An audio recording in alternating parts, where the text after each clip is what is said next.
साथ एक और भी बहुत ही अच्छे सेलिब्रिटी गेस्ट मौजूद हैं। मैं जानना चाहूँगी इनसे कि आपने एज अ चाइल्ड स्टार 1997 में स्टार्ट किया, लेकिन एज अ चाइल्ड स्टार जो आपने स्टार्ट किया, क्या आपके घर में कोई ऐसा माहौल था?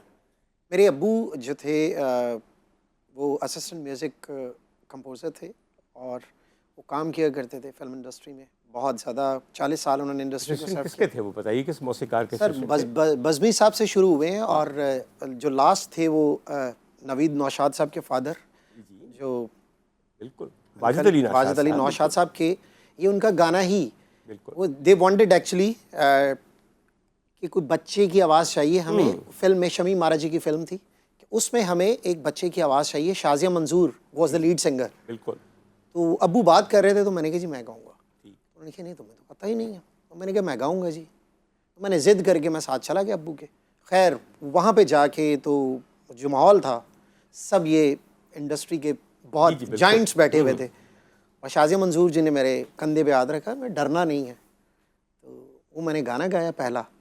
उसके बाद फिर I couldn't come out from that ना एटमॉस्फेयर। लेकिन सर आप बड़े खुशकिस्मत रहे। मैं बताऊं आपको कि मुझे अभी हमारे प्रोड्यूसर साहब आए थे और वो यूं जाहिर करके गए हैं कि शायद मैं आपको जानता ही नहीं और मेरे लिए आप अजनबी हैं। इसके अलावा उन्होंने मेरे साथ डबल गेम खेली। कार्ड सिर्फ एक तरफ दिए हैं, मेरे हाथ में कोई पर्ची तक नहीं है कि मैं पढ़ पढ़ के आपको बताऊं कि आप कौन हैं। मैं मुझे अच्छी तरह याद है कि बहुत साल पहले की बात है, मैं गवर्नमेंट कॉलेज बहुत जाता हूँ।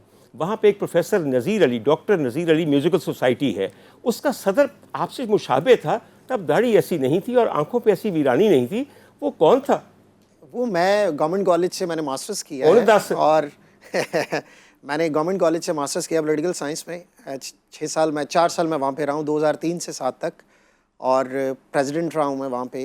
रोल ऑफ ऑनर मुझे मिला है इस फील्ड में और मैंने अपने कॉलेज के लिए बहुत से अवार्ड्स जीते हैं। मतलब एज स्टूडेंट मैं प्राइम मिनिस्टर, जो सदर और चीफ ऑफ आर्मी स्टाफ और अमेरिकन कॉन्सुलेट और मरादिल की नज़र में आए। सबसे बड़ी बात तो ये है और आपकी नज़र में आए। अच्छा हुजूर वाले, एक और मैं आपसे बात, मुझे एक और वक्त आपका बड़ी अच्छी तरह याद है। जी जरूर सर जी, टेलीविजन ने आपको बहुत बड़ा सहारा दिया। फिल्म से बहुत पहले टेलीविजन ने आपको बड़ा सहारा दिया। जी सर, बिल्कुल। मैं आपको बताऊं, एक प्रोग्राम था जिसके अंदर वो प्रोग्राम भी इतनी देर उम्मीद से रहा कि हाथी का बच्चा भी पैदा हो जाता, मगर उनकी उम्मीद खत्म ना हुई। आप समझ तो गए होंगे मेरी बात। मेरी लाइफ का जो करियर असल में ना उस प्रोग्राम की वजह से शुरू हुआ। बिल्कुल। और मैंने आप समझ गए ना कि किस प्रोग्राम को मैं जिक्र कर रहा हूँ? 450 समझ आ गई आपको? 450 गाना मैंने पैरोडी सॉन्ग्स हम बनाया करते थे एक चैनल के लिए, और 450 से ज़्यादा गाने मैंने अपनी आवाज़ पर डब किए हैं। बिल्कुल डिफरेंट वॉइसेस बनानी होती थी और वो ऐसे मेरे गाने थे, वो प्रोमोज बन गए थे उसके। और फिर वो एक फेक अवार्ड्स भी करते थे। बेशक कई साल मुझे वो best singer of the award भी मिला। समझ रहे हैं कि सर हम आपस में बात कर रहे हैं और आपको ये इब्रानी ज़बान की गुफ्तगू समझ नहीं आ रही। He was the voice behind 450 songs of हम सब उम्मीद से हैं। एक बहुत बड़ा कॉमेडी प्रोग्राम था। मैंने थोड़ी सी तशरीह कर दी ताकि लोगों को समझ आ जाए। एक्चुअली मैं इसलिए नहीं कर पा रहा था कि मुझे लगा काफ़ी टीवी चैनल्स वाले ना मना कर रहे होते हैं किसी का नाम हमें कोई ऐसा डर नहीं पड़ा, वो समझ आई, मेरी गलती। जियो का प्रोग्राम था और 10 साल मरे हैं का जिक्र हमेशा अच्छी तरीके से करी, समझ आई। 10 साल मैंने उनको सर्व किया एज जो है ना उस प्रोग्राम में एज सिंगर। मेरे दोस्त उसके म्यूज़िक कंपोज़र थे मोहम्मद वकार। ही वॉज द मैन जिसने मुझे बहुत पुश किया, जिसकी वजह से मैं इंडस्ट्री के लोगों ने मुझे पिक करना शुरू किया कि यार ये आवाज़ क्या है। मतलब मेरे अब्बू के जो दोस्त भी थे, दे डिडंट नो दैट कि आई हैव स्टार्टेड प्रोफेशनली। उन्होंने जी मेरी आवाज़ सुनी, फिर मुझे कॉल आई एक दिन। मुझे सबसे बड़ी बात ये, जब रिवाइवल हुआ दोबारा से फिल्म इंडस्ट्री में उर्दू फिल्म्स का, तो बगा भाई की मुझे कॉल आई। अब यहाँ रुक जाइए ताकि आहिस्ता आहिस्ता आगे चलें बगा भाई के पास, ठीक है जी? बिल्कुल। मैं आपसे रबिया बेटा पूछना ये चाहता हूँ कि you were in America after you got married, then आपने वहीं से स्टार्ट किया था टिकटॉक करना, ठीक है जी? अब मुझे लगता है कि एक तनकीद बहुत की जाती है टिकटॉकर्स के ऊपर, और वो बिल्कुल समझिए, और ये तनकीद बहुत दफ़ा की जाती है कि आप अपने फैमिली मेम्बर्स को सामने ला के अपनी फैमिली लाइफ को बेच रहे हैं और उसका इफ्जाना ले रहे हैं। सुना तो होगा आपने ये, या अगर नहीं सुना तो आप यकीनन मरीख पे रहते हैं और मैं लाहौर में रहता हूँ। तो क्या मतलब है इसका? इसका मतलब सर ये है कि ये तनकीद जो करते हैं उनको आपका जवाब क्या है? जवाब तो ये, इसके तनकीद के कोई सेंस ही नहीं है। तो हम लोग सब क्या कर रहे हैं, मीडिया क्या कर रहा है? अभी आप मूवी देख लें, शाहरुख खान देख लें, वो क्या कर रहा है? कभी किसी की बेटी के साथ कर रहा है, कभी बीवी के साथ कर रहा है, तो वो क्या कर रहा है? बेसिकली ये तो सर मीडिया पे तनकीद है। तो टिकटॉक पर या सोशल मीडिया पर तनकीद तो वही करते हैं जो बेचारे आना चाहते हैं लेकिन they are not known there.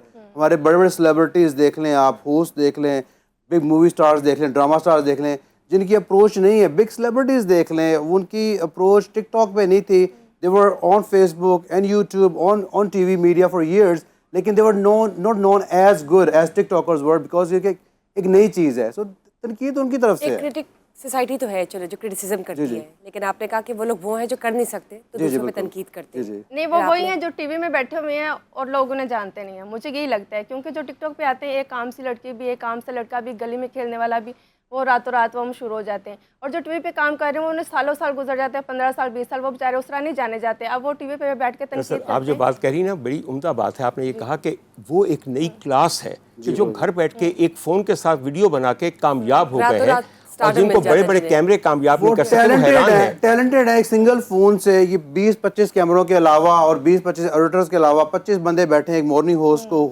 Entertain करने के लिए, और स्क्रिप्ट राइटर्स हैं। उसके बाद उनके पास वो व्यूअरशिप नहीं है। वैसे जो आपने बात कर दी है मॉर्निंग शो होस्ट वाली, ये तो आपने मेरे दिल के साथ की बात कर दी है, खुदा दी कसम। जनरल बात। सर जी, एक लाश होवे ना ते चार का हार चुके ना तो दफन कर आंदे ने। ए वो लाशां ने जेड़ियां 25 बंदे चुकदे ने ते नहीं चुकियां जांदियां।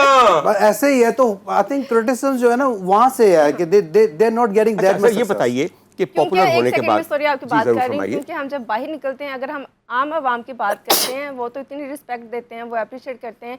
और ये असल इशू जो है ये टीवी के लोगों को ही है, जो कि नहीं कर सके। अभी 20-25 औरतें देखिए, कान में उन्हें बताया जाता है कि आपने क्या बोलना है, नहीं आपने ऐसे नहीं बोलना है। हम लोग जब आते हैं, देखिए मुझे पता नहीं आप क्या टॉपिक पे बात करेंगे, मैं आपसे ऐसे ही बात करूँगी, मेरी पहले कोई तैयारी नहीं है। और जो जितने टिकटॉक पे आते हैं, इंस्टा पर आते हैं, या यूट्यूबर जो हैं और जो कहते हैं फैमिली को बेच रहे हैं, तो ये हम अपने टीवी में क्या कर रहे हैं? हमारे ड्रामे में लोगों की फैमिलियाँ बेची जाती हैं, तो हम तो इन्हीं लोगों से इंस्पायर हैं। या तो ये फिर ऊपर से सारा काम खत्म हो तो नीचे का खत्म होगा ना। ऐसे थोड़ा कि नीचे के लोगों को आप बोलें जो घर में बैठ के कर रहे हैं वो बंद कर दें और आप लोग ऊपर मौज मस्ती में लगे रहें। अच्छा, मेरा लेकिन तो आप मेरी मशवरा- बात सुने, आप खाली क्रिटिसाइज मीडिया इंडस्ट्री को नहीं कर सकती, ठीक है, टिकटॉकर्स हैं या सोशल मीडिया स्टार्स हैं, ये मीडिया इंडस्ट्री के अलावा भी जो एक आम मैसेज है ना, पब्लिक मैसेज, उनकी भी राय ऐसी नहीं, होती है। पब्लिक तो फॉलो कर रही है ना, तो पब्लिक की कुछ तो राय तो पब्लिक ये फॉलो है। कर रही है, कुछ परसेंटेज आप लोग के फॉलोअर्स में एक सर्टन क्लास होगी जो आपको फॉलो कर रही होगी, एक सर्टन क्लास होगी जो आपको नहीं फॉलो कर रही होगी, एक सर्टन क्लास होगी जो एग्री करती है और एक डिसएग्री करती है। आप सारी ब्लेम गेम मीडिया इंडस्ट्री में नहीं डाल सकती। आप ये कह सकती कि हाँ कुछ परसेंटेज ऐसे हैं जो कि अपील नहीं करती। नहीं, मैंने जितने भी अभी देखे हैं, ये दूसरे व्लॉगर भी बेचारे यही पिट रहे होते हैं आके कि नहीं ऐसी बात नहीं, क्योंकि उन्हें भी यही तनकीद की जाती है कि आप इस अपनी पे ना फैमिली दोनों आप लोगों को एक मिसरा पढ़ूं गालिब का यहाँ पे, ऐसा कहाँ से लाएं कि सब अच्छा कहें जिसे। दुनिया में हर एक पे कोई ईमान नहीं ले आता। अंबिया के दौर में कुल आलम ने उनके हाथ पे बैत नहीं की, इसलिए क्रिटिसिज्म हमेशा होगा। मगर अगर क्रिटिसिज्म होता हो तो फिर रबिया आमिर की तरह का कॉन्फिडेंस होना चाहिए कि उसका जवाब ताड़ से दें कि मैं जो कर रही हूँ I am proud of it. और क्रिटिसाइज हमेशा वो होता है। आपको मैं एक बात बताऊँ, मोहल्ले के अंदर जो फलदार टहनी है वट्टे ओनू ही पहनते हैं, ਜਿਹੜੀ सिर्फ कंटिया की भड़ी होंगी है ओनू किने वट्टा मारना है। इसलिए ये कॉन्फिडेंस जो है बेइंतहा उम्दा है। और मैं आपको एक मशवरा दूँ रबिया, अपना बखरा शुरू कर, आमिर साहब ने अपना बखरा शुरू कर दे, फिर वेनिया किने नहीं, पानी। इनका अलग से है और मेरा अलग से ही है, इनका सब इस्लामिक है मेरा और सब उनके अलग। पास सिर्फ 1 लाख फॉलोअर्स है और हमारा फैमिली है, तो उसमें बच्चे और मेरा 2.5 मिलियन आपने बताया। 2.5। तो देखिए ना, इनका जो है वो इस्लामिक है, इन लोग क्यों नहीं फॉलो कर रहे हैं? महीने का इनका आप लोग ज़्यादा कितना होना कमा चाहिए। लेते हैं? 2.5 मिलियन कितना रेवेन्यू नहीं, जनरेट हो टिकटॉक जाता तो है? कुछ पे नहीं